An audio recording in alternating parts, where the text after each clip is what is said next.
Bismillahirrahmanirrahim. Assalamualaikum warahmatullahi wabarakatuh. Alhamdulillahirabbil alamin. Salatu wassalamu ala asrafil anbiya'i wal mursalin wa ala alihi wa sahbihi ajma'in. Asyhadu an la ilaha illallah wahdahu la syarika lah. Asyhadu anna Muhammadan 'abduhu wa rasuluhu la nabiyya ba'da. Allahumma salli wa sallim ala nabiyyina Muhammadin sallallahu alaihi wasallam wa ala alihi wa sahbihi wa man tabi'ahum bi ihsanin ila yaumiddin. Amma ba'd. Ayyuhal hadirun, jamaah salat maghrib yang dimuliakan Allah, alhamdulillah kita bersyukur kepada Allah pada malam hari ini kita masih diberikan kesempatan oleh Allah Subhanahu wa taala untuk melaksanakan kewajiban kita sebagai hamba Allah dengan salat maghrib kita dengan berjamaah, dan insyaallah nanti kita lanjutkan dengan salat isya. Mudah-mudahan seluruh amal ibadah kita baik yang wajib maupun yang sunnah yang kita lakukan senantiasa diterima oleh Allah Subhanahu wa taala. Amin ya rabbal alamin. Hadirin jamaah salat maghrib yang dimuliakan Allah, pada malam hari ini kajian hadis tematik kita berbicara tentang az-zulmu, kezaliman atau berbuat zalim. Saya bacakan hadisnya. Hadisnya yang berbunyi An Abi Dzar radhiyallahu anhu 'anil Nabi sallallahu alaihi wasallam fi ma rawa 'anillahi tabaraka wa ta'ala annahu qala ya 'ibadi inni haramtu zulma 'ala nafsi wa ja'altuhu bainakum muharraman fala tadhalamu. Rawahu Muslim. Hadis ini diriwayatkan oleh Imam Muslim, terdapat dalam Sahih Muslim, dan hadis ini adalah hadis sahih. Kalau kita terjemahkan hadis ini dalam bahasa Indonesia, dari Abu Dzar radhiyallahu anhu, semoga Allah meridhoinya, anin Nabi sallallahu alaihi wasallam, dari Nabi sallallahu alaihi wasallam, fi ma rawa 'anillahi tabaraka wa ta'ala, sebagaimana yang diriwayatkan dari Allah Subhanahu wa taala. Jadi hadis ini adalah merupakan hadis qudsi. Kenapa hadis qudsi? Karena ini diriwayatkan dari Allah. Jadi disandarkan kepada Allah Subhanahu wa taala hadis ini. Walaupun secara urutan bahasanya, redaksinya itu dari Nabi sallallahu alaihi wasallam, tapi kontennya, isinya dari Allah Subhanahu wa taala, tapi yang menyusun kata-katanya Rasulullah sallallahu alaihi wasallam. Itulah hadis qudsi. Maka bisa disebut hadis ini, atau dalam hadis ini Allah berfirman, ya, annahu qala, bahwasanya Allah Subhanahu wa taala berfirman. Jadi hadis qudsi itu firman Allah yang tidak disebutkan atau yang tidak dituliskan dalam Al-Qur'an. Itu hadis qudsi. Apa firman Allah dalam hadis ini? Disampaikan oleh Rasulullah sallallahu alaihi wasallam. Kata Allah Subhanahu wa taala, ya ibadi, wahai hamba-hambaku, kata Allah Subhanahu wa taala, inni haramtu zulma ala nafsi. Sungguh, kata Allah, atau sesungguhnya kata Allah Subhanahu wa taala, aku haramkan diriku, haramtu ala nafsi, aku haramkan atas diriku untuk berbuat zalim. Jadi Allah mengharamkan dirinya untuk berbuat zalim kepada siapa saja. Allah haramkan dirinya untuk berbuat zalim. Lalu kemudian Allah mengatakan wa ja'altuhu bainakum muharraman. Oleh karena itu kata Allah, aku jadikan kezaliman itu pun di antara kalian haram hukumnya. Jadi kata Allah, ketika Allah mengharamkan dirinya untuk berbuat zalim, maka Allah juga haramkan kezaliman itu di antara kita. Lalu Allah mengatakan fala tazalamu, maka janganlah kalian saling menzalimi. Berarti kalau di sini jangan ini atau la larangan di sini, ini menunjukkan kepada haram hukumnya. Artinya zalim itu, perbuatan zalim itu di antara kita, maka hukumnya adalah haram. Nah, jamaah salat maghrib yang dimuliakan oleh Allah Subhanahu wa taala, kita melihat hadis ini. Allah Subhanahu wa taala berfirman dalam hadis ini dengan mengawalinya, ya ibadi, wahai hamba-hambaku.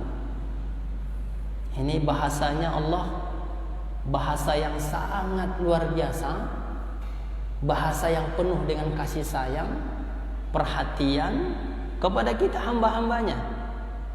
Karena Allah Subhanahu wa taala menggunakan bahasa di situ, ya ibadi, wahai hamba-hambaku. Ada kata milik di situ. Ya ibadi, dinya panjang, ada yang mati di akhirnya. Ya ibadi, ada yang mati di akhirnya. Ini tanda atau menunjukkan kepemilikan, kepunyaan, bahwa Allah Subhanahu wa taala mengatakan ini bentuk kasih sayang Allah kepada kita hamba-hambanya yang merasa hamba Allah, gitu maksudnya. Jadi yang pertama Allah berbicara dalam hadis ini adalah tentang hamba-hambanya.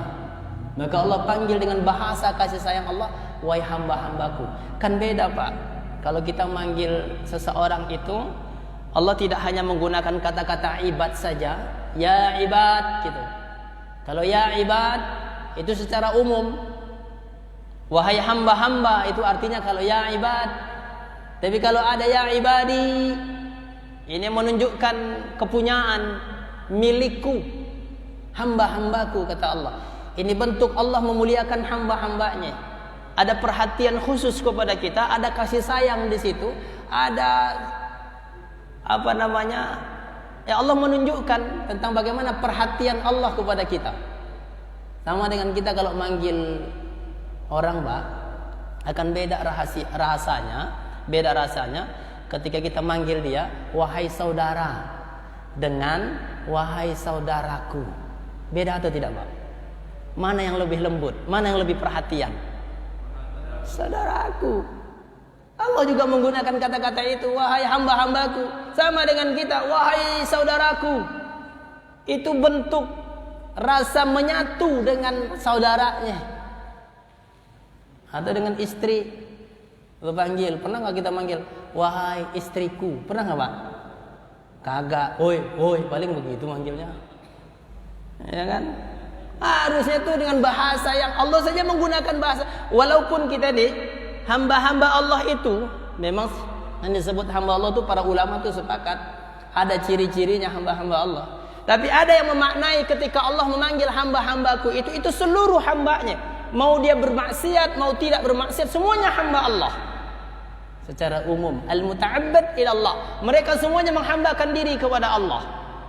Walaupun nanti di sini dikhususkan hamba-hamba Allah itu. Tapi sama seperti tadi kita mengatakan, kalau kita cuma memanggil istri, wahai istri, itu beda dengan ketika kita saat memanggil wahai istriku. Beda. Coba kalau kita panggil istri kita wahai istri, dia merasa orang lain. Tapi ketika kita panggil wahai istriku, wahai anak-anakku, beda atau tidak, Pak? Beda. Makanya mulai hari ini, mulai malam ini, panggil istri kita wahai istriku, gitu, Pak. Udah tua Ustaz, itu mah dulu waktu muda-muda. Dah. Tua, dari muda sampai tua. Nabi aja kan sampai tua juga seperti itu. Nabi kalau manggil istrinya siapa Pak? Aisyah. Siapa ya? Kalau manggil Aisyah, Humairah. Apa tuh artinya Humairah? Aisyah tuh orangnya putih. Saking putihnya tuh pipinya kemerah-merahan. Cakep. Ya, Aisyah radhiyallahu anha, sehingga Nabi memanggil dengan panggilan kesengaja Humairah, wahai pipi yang kemerah-merahan. Maka istri kita panggil kayak begitu. Ya. Kalau pipinya merah-merah panggil ya Humairah begitu. Kalau hitam jangan dipanggil hitam, wahai hitam, jangan. Hajar Aswad. Batu yang hitam dong. Itu panggilan, Bapak tahu nggak? Menyenangkan hati istri di saat kita memanggilnya dengan kesayangan dia, kesenangan dia. Ini luar biasa loh buat para suami. Iya. Menyenangkan hati istrinya dengan panggilan-panggilan yang membuat hati istrinya senang, luar biasa. Ya, jangan ini. Masa begitu manggil istrinya? Yayang boleh, tapi hati-hati kalau yayang ntar kesandung, sandung yayang, kalau lopeang apa gitu. Panggillah dengan panggilan yang terbaik. Nabi SAW sampai tua juga seperti itu. Walaupun istrinya juga sudah berubah. Rasulullah SAW itu Aisyah itu pernah mengatakan, Pak, radhiyallahu anha, maka kita jangan menyalahkan juga kalau istri kita semakin banyak anaknya, semakin gemuk dia, itu nggak boleh kita paksa dia untuk menguruskan, melangsingkan diri tubuhnya lagi. Aisyah juga pernah mengatakan, apa kata Aisyah radhiyallahu anha? Aku ketika saat badanku belum gemuk, aku suka mengalahkan Nabi ketika saat berjalan. Tapi setelah badanku menjadi besar, aku sering dikalahkan oleh Rasulullah. Berarti Aisyah juga berubah badannya. Betul tidak, Pak? Maka istri kita juga hari ini begitu. Kalau semakin gemuk dia, kadang-kadang kita kan istri semakin gemuk, panggilannya sudah berubah. Emrot, gemrot gitu. Janganlah, panggil yang terbaik. Jadi ini bentuknya bagaimana Allah Subhanahu wa taala memanggil dengan kedekatan terhadap kita. Ya ibadi, kata Allah, wahai hamba-hambaku, kata Allah Subhanahu wa taala. Siapa yang dimaksud oleh Allah hamba-hambanya itu? Ini dijelaskan oleh para ulama. Hamba-hamba Allah itu adalah hamba-hamba yang senantiasa melakukan ibadahnya kepada Allah Subhanahu wa taala. Ketaatannya kepada Allah, melakukan apa yang Allah perintahkan dan meninggalkan apa yang Allah larang, itu yang disebut dengan hamba-hamba Allah. Melakukan ibadahnya kepada Allah penuh dengan ketundukan dan kecintaan, itulah hamba Allah. Walaupun secara umum seluruhnya hamba Allah, tapi yang disebut dengan hamba Allah itu sebagaimana Allah sebutkan dalam surah Al-Furqan, di antara ciri-cirinya, wa ibadur rahmanil ladzina yamshuna 'alal ardi hauna wa idza khatabahumul jahiluna qalu salama walladzina yabituna lirabbihim sujadan wa qiyama. Hamba-hamba Allah itu ciri-cirinya di antaranya wa ibadur rahman, dan hamba-hamba Allah yang pengasih itu, kalau mereka berjalan di muka bumi ini penuh dengan ketundukan. Apa itu maksudnya ketundukan, Pak? Bukan jalannya nunduk terus palanya, bukan. Tapi penuh dengan ketawaduan. Gak ada kesombongan, rendah hati ketika di saat berjalan. Tidak membusungkan dadanya, gak sombong gitu maksudnya. Itulah hamba-hamba Allah. Walaupun orang memuji dia, tapi dia tidak pernah sombong. Itu hamba Allah. Berjalan di muka bumi penuh dengan ketundukan, ketawaduan. Ya, semakin kaya, semakin tawadu orangnya, semakin qanaah dia. Semakin pinter, semakin tinggi ilmunya, semakin tawadu dia. Itu hamba-hamba Allah. Bahkan ketika ada orang yang mengganggu dia saat berjalan itu, mengatakan kata-kata yang tidak baik kepadanya, apa jawaban dia? Qalu salama. Wa idza khatabahumul jahiluna qalu salama. Ketika ada orang-orang jahil yang mengganggu mereka, menyakiti mereka, apa yang dia katakan? Salama. dia ucapkan kata-kata yang baik tetap kepada mereka. Paling tidak semoga Allah memberikan kalian hidayah. Itu hamba-hamba Allah. Walladzina yabituna li rabbihim sujada wa qiyama. Mereka adalah orang-orang yang pada malam harinya, setiap malam mereka qiyaman wa qu'udan, mereka berdiri dan tunduk. Apa itu maksudnya? Menghidupkan malam-malamnya dengan salat tahajudnya. Itu ibadur rahman. Di antaranya itulah Allah sebutkan, ya hamba-hambaku, kata Allah. Ya, maka oleh karena itu kita jadikan kita ini sebagai hamba-hamba Allah. Ya, yang kita hidupkan ibadah kita, dekatkan diri kita kepada Allah Subhanahu wa taala. Yang namanya hamba itu kan seperti manusia. Ya, yang namanya orang, kalau dia kepada tuannya, kepada majikannya, itu kan luar biasa ke penghormatannya, pengorbanannya. Itu manusia kepada manusia loh, apalagi kita kepada Allah harusnya. Orang kan kalau anak buahnya sama majikannya, masya Allah, luar biasa kan penghormatan dia. Apapun yang diminta sama dia, siap dia. Apalagi kita dengan Allah. Itulah hamba-hamba Allah. Ya, Allah sengaja memanggil dalam hadis ini, yang ibadi, wahai hamba-hambaku, kata Allah. Pertama Allah bicara tentang hamba-hamba Allah. Maka jadilah kita ini sebagai hamba-hamba Allah semuanya, insya-Allah. Ya. Lalu kemudian Allah Subhanahu wa taala mengatakan, inni haramtu zulma ala nafsi. Sungguh, kata Allah, aku haramkan diriku untuk berbuat zalim. Yang kedua, dalam hadis ini Allah bicara tentang kezaliman. Zalim. Kalau zalim ini kan sebenarnya sudah menjadi bahasa kita, bahasa Indonesia. Sudah biasa kita gunakan. Kalau ada orang sedikit nyakitin kita, apa yang kita katakan? Zalim loh, gitu kan? Kan sudah menjadi bahasa kita. Walaupun zalim itu sebenarnya bahasa Arab sebenarnya. Az-zulma, zalim, bahasa Arab sebenarnya. Tapi itu sudah menjadi bahasa kita. Kalau ada orang yang melakukan sesuatu yang tidak baik, kita katakan apa? Ini orang zalim nih. Ini zalim nih orang. Ini zalim kepada saya, zalim dia kepada saya. Itu sudah biasa bahasa kita.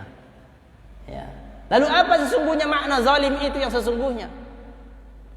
Para ulama mendefinisikan tentang az-zulmu, tentang perbuatan zalim, atau kita sering mengartikannya dengan aniaya, berbuat aniaya. Berbuat zalim itu berbuat aniaya. Apa itu zulmun atau zalim? Para ulama mendefinisikan wad'u syai' fi ghairi mawdi'ihi al-mukhtas bihi. Zalim itu adalah meletakkan sesuatu yang bukan pada tempatnya, bukan pada posisinya. Ya.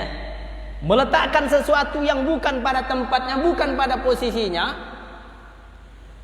Imma bi nuqsani au bi ziyadah. Baik itu hubungannya dengan sesuatu yang kurang maupun yang berlebih. Paham maksudnya, Pak? Jadi menempatkan sesuatu pada tempatnya, baik itu berhubungan dengan kurang maupun lebih. Menempatkan sesuatu pada satu tempat kurang, zalim. Kalau lebih, zalim juga. Ya. Atau wa imma bi'uduli an waqtihi aw makani. Baik itu berhubungan dengan waktu maupun berhubungan dengan tempat. Kalau enggak sesuai, maka itu disebut dengan zalim. Itu makna secara umum zalim itu. Pokoknya kalau meletakkan sesuatu bukan pada tempatnya, itu zalim. Ya. Baik hubungannya dengan waktu ataupun tempat, atau hubungan dengan sesuatu yang kurang atau sesuatu yang lebih, zalim. Berarti lawan zalim itu apa? Adil. Adil apa artinya? Wada'u syai' fi makani, meletakkan sesuatu pada tempatnya. Itu adil. Maka lawan dari zalim adalah adil. Jadi dalam hal apapun, kalau kita tidak menempatkan sesuatu pada tempatnya, zalim. Walaupun nanti ada dikategorikan zalim ini, zalim. Dalam hadis Rasulullah nanti disebutkan zalim ini, zalim ini, zalim ini. Tapi secara umum zalim. Ya. Contoh secara umum nih, Meletakkan sesuatu bukan pada tempatnya. Apa contohnya kira-kira? Menempatkan sesuatu bukan pada tempatnya, baik itu berhubungan dengan kurang ataupun lebih. Contoh nih, kajian ini selesainya sampai Isya. Waktu Isya selesai, maka kajiannya selesai. Kalau lebih, zalim apa enggak? Lah, secara umum zalim kan begitu. Kalau dia sudah melanggar aturan itu berarti zalim. Kalau kurang, zalim juga. Jadi gimana? Pas baru adil. Berarti kalau sudah bunyi waktu Isya, selesai nggak selesai? Selesai. Kalau kita bicara secara umum tentang kezaliman itu, karena sudah melanggar aturan. Kalau secara umum, meletakkan suatu bukan baik itu berhubungan dengan waktu. Maksudnya dengan waktu itu ya seperti itu, berhubungan dengan waktu. Kurang, imma binuqsan au biziyadah, baik itu tentang kurang maupun dengan lebih. Kurang zalim, lebih pun zalim.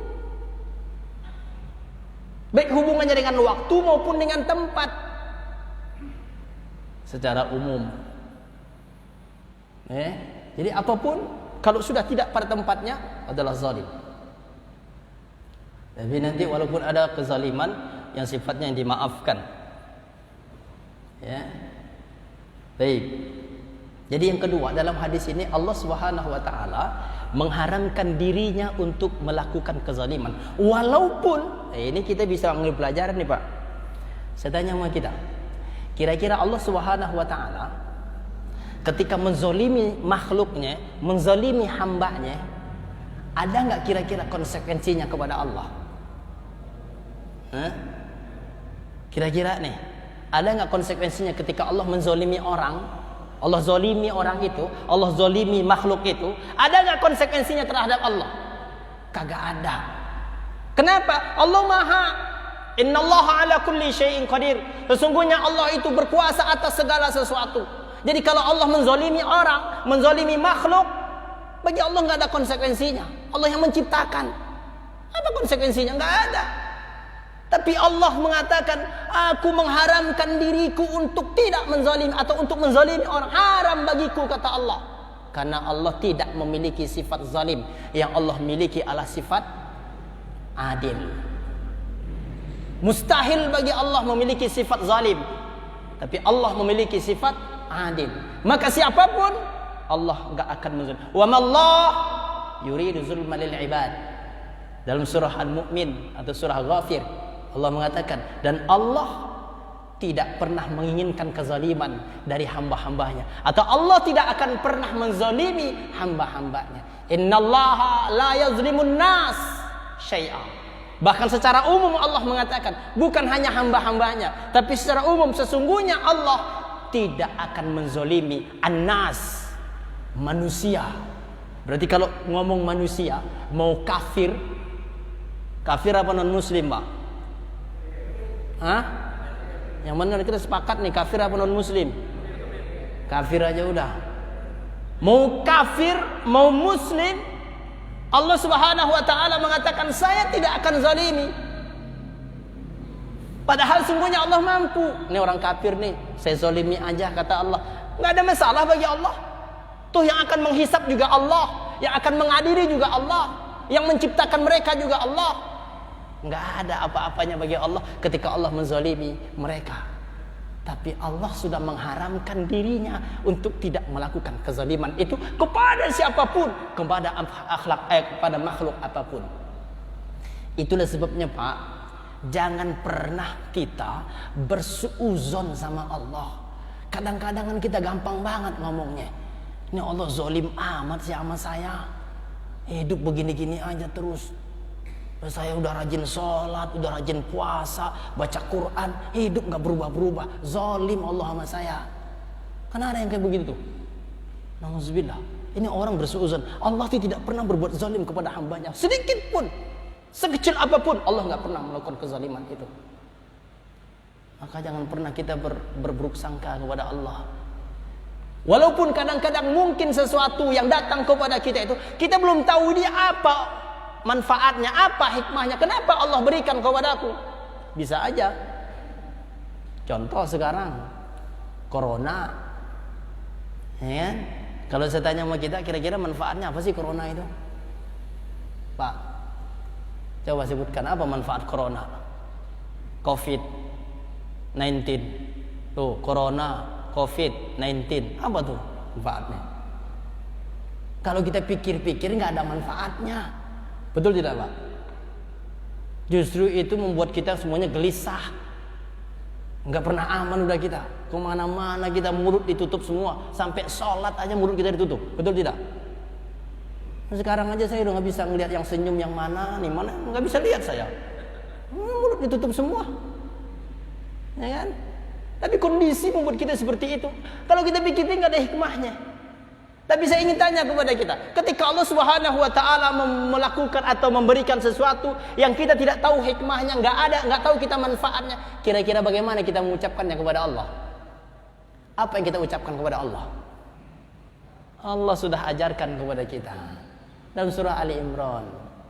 Ketika orang-orang beriman itu tidak tahu manfaatnya apa, untuk apa Allah berikan itu, maka mereka akan mengucapkan apa? Rabbana ma khalaqta hadza batila. Ucapkan kepada Allah, doakan kepada Allah, ya Allah ya Rabb, sungguh Engkau tidak ciptakan sesuatu itu dengan sia-sia. Pasti ada manfaatnya, tapi kita belum nemuin. Betul nggak, Pak? Kalau corona, covid sekarang mulai tuh ketemu manfaatnya apa? Orang semakin bersih, ya kan? Semakin disiplin dengan kebersihan. Orang semakin dekat sama Allah. Bagi yang sadar gitu maksudnya. Ya, dengan covid ini semakin jarang orang keluar, lebih suka di rumah. Itu bagian dari manfaat. Walaupun manfaat sungguhnya kita tidak tahu, paling tidak dengan adanya musibah itu Allah berikan kepada kita, ini menambah harusnya pahala bagi kita. Kenapa? Kita serahkan kepada Allah. Ma khalaqta hadza batila. Ya Allah, ini kami tidak tahu apa manfaatnya, tapi kami yakin bahwa Engkau ciptakan sesuatu bukan dengan sia-sia. Pasti ada manfaatnya, pasti ada hikmahnya. Doakan kepada Allah. Banyak yang seperti itu. Kutu di kepala, ada manfaatnya nggak, Pak? Kutu di kepala, ada manfaatnya atau tidak? Hah? Kalau dipikir-pikir nggak ada manfaatnya, malah nyusahin. Kepala ada kutu, gatel, ya kan? Hah? Kenapa? Oh iya, itu sebelum kita tahu. Sebelum kita tahu itu nggak ada manfaat, ini kutu buat apa? Tapi akhirnya apa? Ada pabrik buat obat kutu, ya kan? Ada orang kerja di sana, kerjalah di situ, ya kan? Kalau nggak ada kutu kan nggak ada pabriknya. Itu bagian dari manfaatnya. Maka karena itu tidak pernah Allah tuh menzolimi hamba, siapapun itu, nggak ada. Allah haramkan dirinya untuk melakukan kezaliman itu. Maka jangan pernah kita bersuuzon kepada Allah. Allah sudah haramkan dirinya untuk tidak berbuat zalim. Ya. Maka tidak ada sesuatu pun di muka bumi ini, karena Allah memiliki sifat adil. Karena Allah memiliki sifat adil dan Allah tidak memiliki sifat zalim, maka seluruh di dunia ini sudah pada posisinya. Apa yang Allah ciptakan di muka bumi ini semuanya sudah pada posisinya. Itulah keadilan Allah. Ya. Termasuk ketika ada orang-orang yang menentang Allah, menentang Nabi, menentang Islam ini, apa itu karena keadilan? Mengkeadilan Allah juga. Ada orang-orang muncul seperti itu. Ya. Justru disitulah keadilan Allah. Ada orang beriman, ada orang yang kafir, ada orang yang menentang, ada orang yang taat. Itu sudah menjadi sunnatullah. Bahkan disebutkan sudah menjadi sunnatullah, bahwa ada kelompok orang-orang baik, ada kelompok orang-orang buruk. Kita tinggal memposisikan diri kita aja mau kelompok yang mana. Cuman ada dua kelompok. Saya sering membacakan ayat yang ketika saat salat dalam surah Al-Mujadilah itu. Ya, antara kelompok syaitan, hizbus syaitan dengan hizbullah.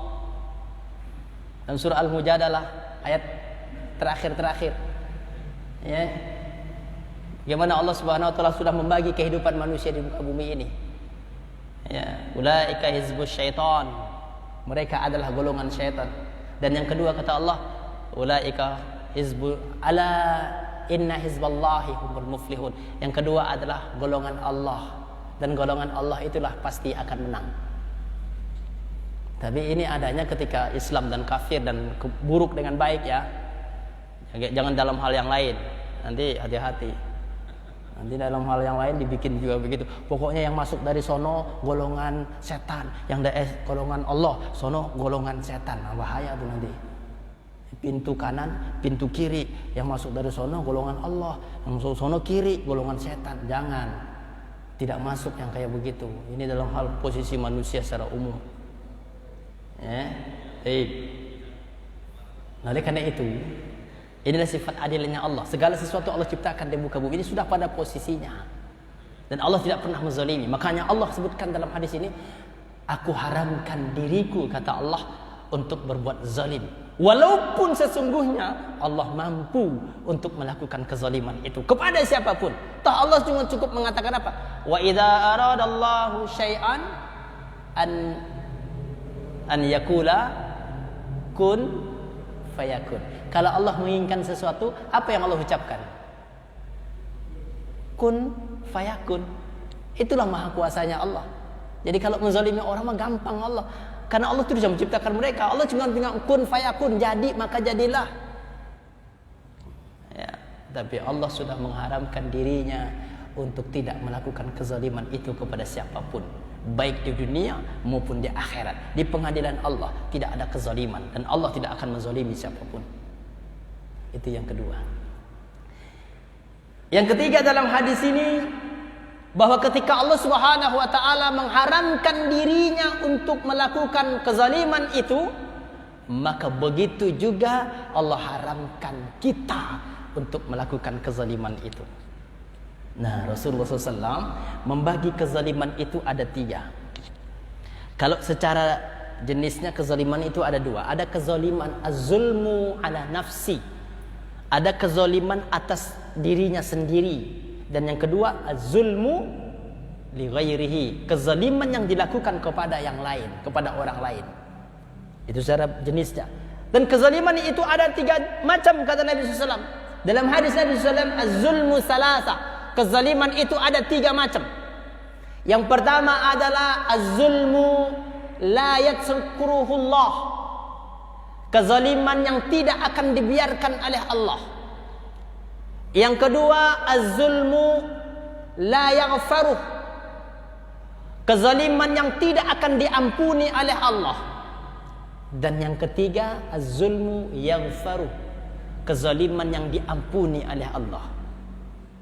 Jadi secara jenisnya kezaliman itu ada 2. Zalim terhadap diri sendiri. Yang kedua zalim kepada orang lain.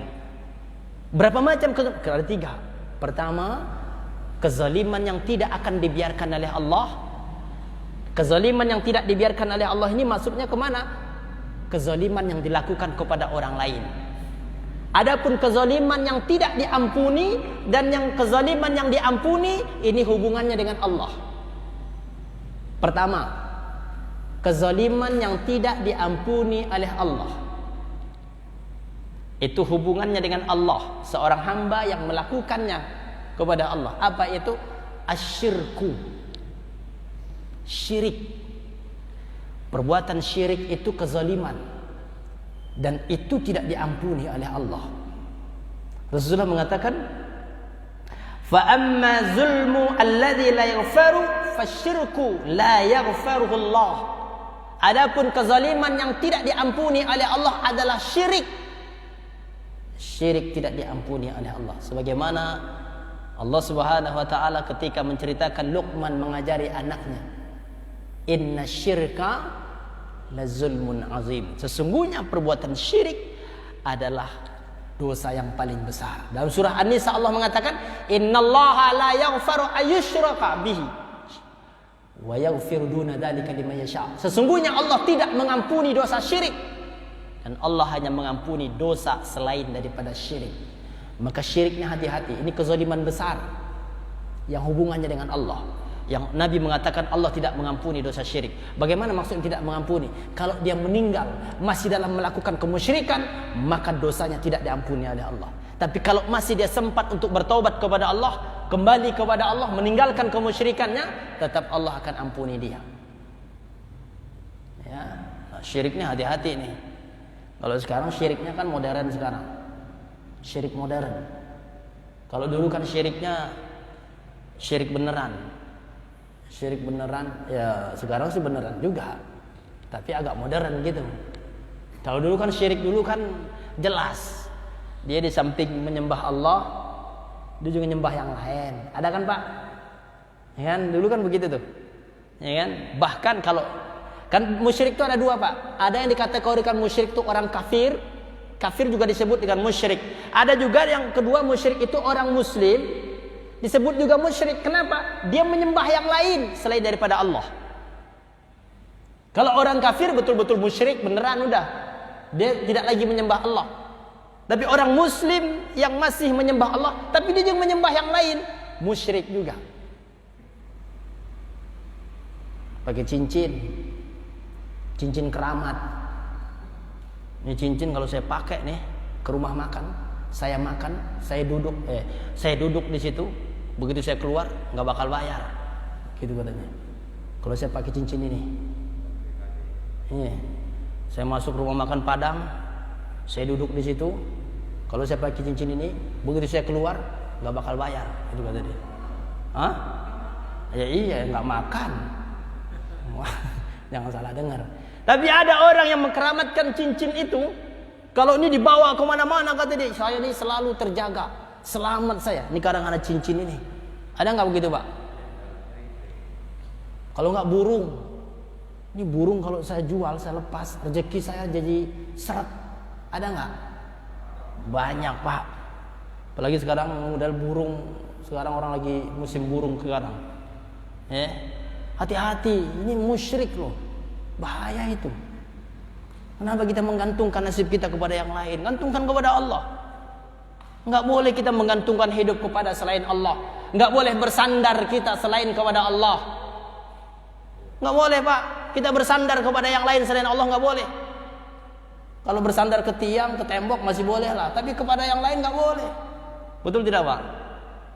Apalagi dengan pengajian, bolehlah bersandar ke tembok, ke tiang. Enggak masalah. Sandarkan hidup kita kepada Allah, gantungkan hidup kita kepada Allah. Kan kita sudah punya ayatnya, qul huwallahu ahad, Allahus samad, lam yalid wa lam yulad wa lam yakul lahu kufuwan ahad. Ini apa surah ini? Ayat ini jangan hanya sekadar kita ucapkan saja, tapi bagaimana kita juga melaksanakan dalam kehidupan kita, menggantungkan hidup hanya kepada Allah. Menggantungkan hidup ke cincin, ke burung. Hubungannya dengan tauhid memang. Ini perlu.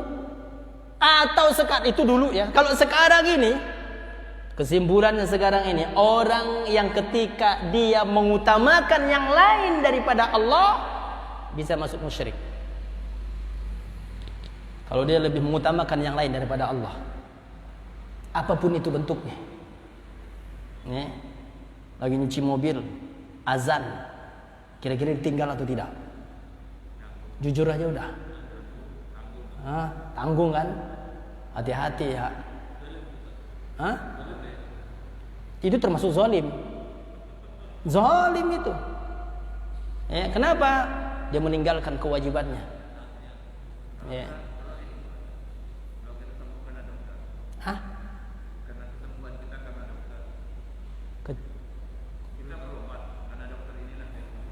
Sama, itu juga musyrik, menggantungkan hidup kepada dokter namanya. Saya kalau nggak berobat ke dokter ini, saya nggak bakal sembuh. Hebat bener tuh dokter. Nggak boleh Pak begitu. Kita gantungkan hidup kepada Allah. Wasilahnya melalui dokter, tapi bukan hanya karena dia. Itu harus kita perjelas. Hati-hati, jangan sekali-kali menggantungkan hidup selain daripada Allah. Saya kalau nggak pakai peci ini nih, kelihatannya jelek. Jadi kalau pakai peci ini orang melihat saya itu kayaknya ganteng terus. Pecinya yang bagus, bukan orangnya. Ya, itu musyrik, Pak. Jadi hari ini siapapun yang lebih mendahulukan selain daripada Allah, lebih didahulukan daripada Allah, bisa musyrik. Apapun bentuknya. Alat komunikasi, HP, dia lebih mengutamakan itu daripada Allah. Olahraga, udah harusnya sholat, tapi dia tidak sholat, dia tetap meneruskan. Kecuali kalau kondisinya darurat, boleh. Ya. Tapi kalau tidak darurat kondisinya, tetap yang lebih utama itu Allah. Para ulama sudah menyebutkan, Pak, tandanya seseorang itu ihsannya kepada Allah. Ihsan itu kebaikan. Kebaikan seseorang kepada Allah itu apa? Memprioritaskan segala sesuatu yang ia miliki, itu prioritas utamanya untuk Allah. Waktu yang paling utama yang miliki, dia gunakan untuk Allah. Harta yang paling utama dia miliki, gunakan untuk Allah. Tenaga yang utama yang miliki, digunakan untuk Allah. Inilah orang yang ihsan kepada Allah. Bukan sisa-sisa. Yang digunakan kepada Allah yang sisa-sisa. Bukan, enggak begitu mengarahnya. Enggak enak saya kalau ngomong begitu. Pak Haji yang bilang, kalau udah pensiun aja. Enggak, saya enggak ngomong begitu. Nah, tapi kan masih mending. Gunakan semuanya untuk Allah. Itu prioritas utama. Harus begitu. Ya. Jadi yang pertama ini, kezaliman itu bentuknya adalah syirik yang tidak diampuni oleh Allah. Yang kedua, kezaliman yang diampuni oleh Allah Subhanahu wa taala. Nah, itu juga hubungannya dengan orang lain, dirinya dengan orang lain. Dirinya dengan Allah. Yang tadi juga dengan Allah, yang ini juga dengan Allah. Karena Nabi Allah mengatakan, Rasulullah SAW mengatakan, fa amma zulma alladhi yaghfaru fa zulmul 'abdu fima bainahu wa baina rabbih.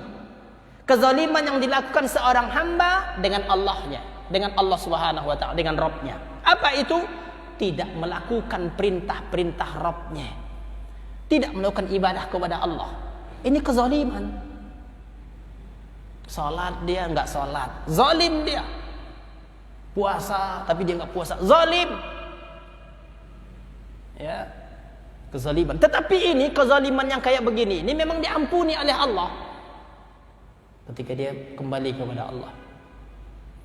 Atau segala sesuatu yang berhubungan dengan melanggar aturan-aturan Allah Subhanahu wa taala, itu kezaliman yang bentuknya dirinya kepada Allah.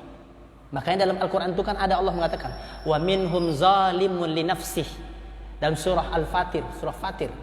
Dan di antara mereka ada orang-orang yang menzalimi dirinya sendiri. Ditafsirkan oleh Ibnu Katsir, siapa orang-orang yang menzalimi dirinya sendiri itu? Ibnu Katsir menafsirkan, mereka adalah orang-orang yang meremehkan kewajibannya kepada Allah. Ibadah-ibadah wajibnya diremehin. Ya, salat wajib diremehin, puasa diremehin, ibadahnya diremehin kepada Allah. Kadang salat, kadang kagak, kadang puasa, kadang enggak, begitu. Ini zalim dia kepada Allah. Tapi memang masih diampuni oleh Allah Subhanahu wa taala ketika hubungan itu dengan Allah. Ya, masih diampuni oleh Allah Subhanahu wa taala. Nah, kalau dengan hubungannya dengan tadi waktu kita pengajian, kalau lewat waktunya, itu zalim juga kan?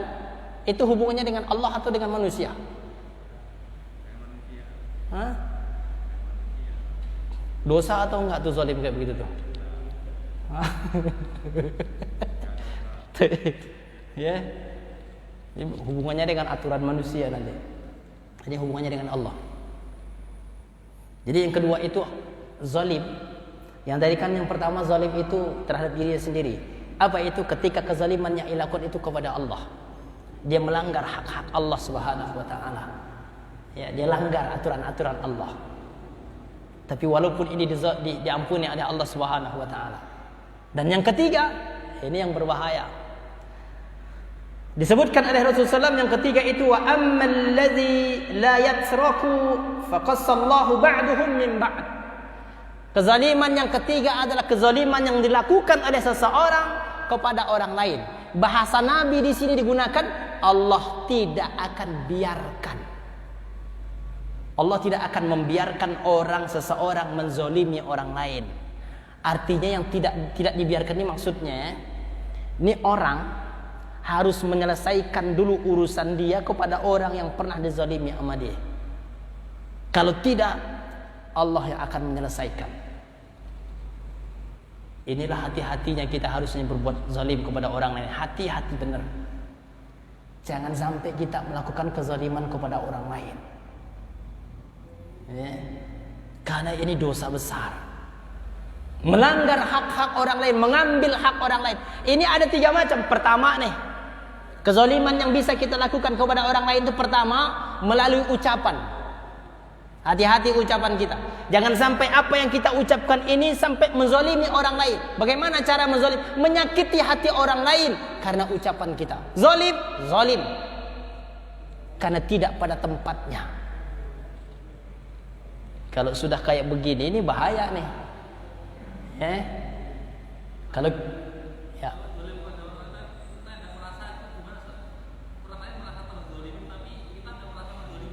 Itulah pentingnya kita selalu meminta maaf kepada saudara kita. Maka setiap kali kita berpisah, nggak ada salahnya ketika kita minta maaf kepadanya. Itu bagian dari kita mengucap bersalaman, itu kan sebagian dari itu. Ketemu kita bersalaman, terakhir pun kita bersalaman, itu bagian dari kita meminta maaf. Kadang-kadang kan ada ucapan-ucapan kita tidak sadar kita ternyata menyinggung perasaan dia. Contohnya ada Pak, di zaman Rasulullah SAW. Contohnya di mana? Ketika saat Abu Zar dengan Bilal. Saya baca dalam sebuah kisahnya. Ketika itu Abu Zar maksudnya dia bercanda kepada sahabatnya Bilal. Ketika saat Bilal lewat, lalu Abu Zar mengatakan kepada Bilal, dia panggil Bilal dengan panggilan ya Ibn Sauda. Ya Ibn Sauda itu artinya wahai anak yang hitam. Kan Bilal orangnya hitam, kan kulitnya maksudnya hitam. Bercanda nih maksud Abu Zar nih. Lewat temennya, ya Ibn Sauda, hitam mau kemana? Begitu istilah kita nih. Kalau kita nih umpamanya orang tinggi putih, kita panggil apa biasanya? Cangkuk atau tiang listrik. Tiang listrik mau kemana? Gitu. Maksud kita kan bercanda sama dia. Ternyata ucapan Abu Zar itu menyakiti hati dari Bilal. Ini zalim nih kita nih kalau kita terusin nih. Gimana? Zalim terusin apa enggak nih? Sedikit lagi ya. Zalimnya sedikit. Kata saya selesaikan kisah ini. Jadi ketika itu kata Bilal, dipanggil Abu Zar seperti itu, ternyata Bilal tersinggung ketika itu. Dia nggak jawab tuh Abu Zar ngomong begitu. Akhirnya apa yang terjadi? Hatinya tersinggung. Lalu dia sampaikan kepada Nabi, ya Rasulullah. Kata Bilal, wahai Rasulullah, tadi Abu Zar manggil saya dengan ungkapan, dengan panggilan ya Ibn Sauda, wahai anak yang hitam. Saya tersinggung ya Rasulullah. Saya memang hitam sih, gitu kata dia. Tapi kan saya nggak mau dipanggil juga kayak begitu istilah kitanya nih, ya kan? Akhirnya apa? Kata Nabi kepada sahabat yang lain, panggil Abu Zar. Begitu dipanggil Abu Zar, datang kepada Nabi SAW. Begitu assalamualaikum ya Rasulullah, kata Abu Zar. Apa kata Nabi? Waalaikumsalam. Apa kata Nabi? Ya Abu Zar, kata inna fikum muru'un jahiliyah. Apa kata Nabi kepada Abu Zar? Wahai Abu Zar, ternyata dalam dirimu itu masih ada sifat jahiliyah. Abu Zar kaget. Kenapa kok Nabi? Lalu dikatakan, ya Rasulullah, kenapa engkau mengatakan dalam diriku masih ada sifat jahiliyah? Apa kesalahan telah aku lakukan? Kata Nabi, panggilanmu kepada Bilal telah menyinggung perasaan Bilal. Tapi sahabat dulu memang begitu Pak. Kalau kita sekarang nih Pak, umpamanya nih, kalau saya gituin nih, ada orang datang ke saya gituin. Kira-kira jawaban dia apa kira-kira? Panggilan kamu kepada si Anu tadi, itu nyinggung perasaan dia. Kira-kira dia jawab apa enggak? Jawab apa enggak? Pasti dia jawab. Ngeles dia pasti. Pasti ngeles. Kalau orang sekarang banyak ngelesnya. Apa kata dia ngelesnya? Oh, saya cuma bercanda kok ya Rasulullah. Pasti begitu. Saya cuma bercanda manggil dia begitu, nggak ada maksud apa-apa. Pasti begitu. Pasti ngeles orang sekarang mah. Apa aja sekarang dilesin, matematika, biologi kan dilesin semua. Ngomong juga ngeles juga. Saya bercanda. Tapi ini sahabat luar biasa, dia nggak pakai ngeles. Begitu Nabi mengatakan panggilanmu kepada Bilal telah menyinggung perasaan Bilal. Apa kata Abu Zar? Nggak ada komentar Abu Zar. Apa kata Nabi? Temuilah Bilal, minta maaflah kepadanya. Dia tinggalkan Nabi, dia temui Bilal. Enggak ada komentar. Dia tidak mengatakan, ya Rasulullah, maksud saya cuma bercanda. Masa begitu aja tersinggung sih, parah amat, lebay. Enggak ada tuh. Enggak ada. Apa yang dilakukan Abu Dzar? Akhirnya ditinggalkan oleh Abu Dzar Rasulullah, ditemuin Bilal. Dia datang kepada Bilal, apa? Ya akhi, kata dia kepada, wahai saudaraku Bilal. Dia tundukkan kepalanya di hadapan Bilal. Dia katakan, wahai saudaraku Bilal, silahkan engkau injaklah kepalaku ini, karena aku telah menghinakanmu. Itu luar biasa tuh Pak, ukhuwahnya. Tapi jawaban Bilal ketika itu, kata Bilal, wallahi, demi Allah, kata Bilal, aku tidak akan pernah menginjak kepala orang yang senantiasa bersujud kepada Allah. Artinya apa? Bilal sudah maafkan dia. Itu baru tuh. Padahal maksud Abu Dzar mungkin nih, Allah alam, maksudnya mungkin bercanda doang. Tapi kan ternyata tersinggung. Sama dengan kita, hati-hati makanya kita bicara dengan orang lain. Jangan sampai pembicaraan kita itu menyinggung perasaan dia.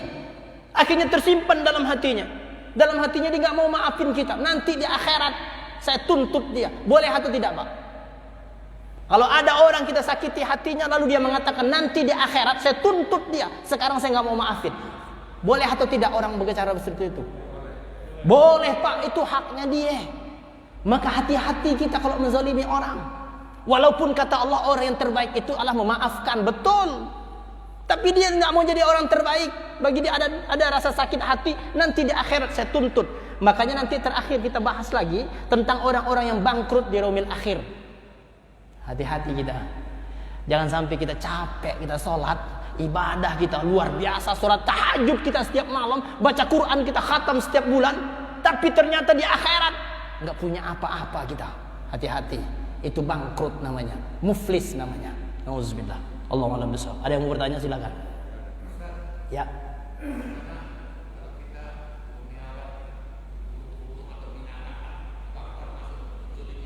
Kenapa? Oh, binatang.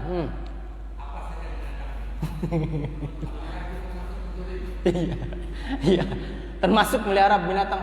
Mohon maaf nih ya, kalau yang punya burung itu sebenarnya termasuk zalim ya, burung itu. Karena burung itu kan pengen bebas.